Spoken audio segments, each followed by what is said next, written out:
Kotak Mahindra Bank, of course, moments ago came out with its numbers and we had a stellar growth in the bottom line, a 27% growth versus a 20% growth that was expected. The market's also cheering this particular set of numbers, and Poonam Sane joins in then to give us more details. Poonam, all in all, a good set of numbers, and we are seeing an improvement in asset quality as well.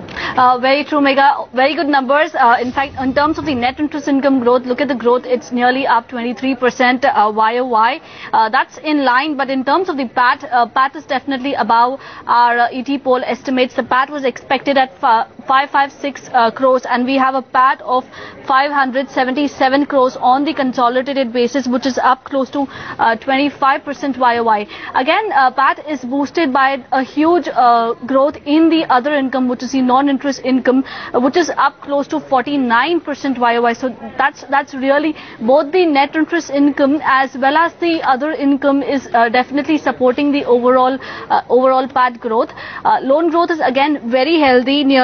Loan growth is nearly 27% YOY on the consolidated book. So good top line growth. Margins have remained stable at 4.6 is the margins, and 4.7 was expected. So again, that's in line.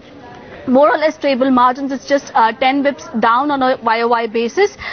Even if we look at the asset quality has improved both in absolute terms as well as in terms of the ratios. If we calculate, if you look at the gross NPA in the absolute terms, it's 824 crores versus an 829 crores in the last quarter, and you definitely have the ratios, which is gross NPA is 1.2% and 1.4%. So good in terms of all the parameters.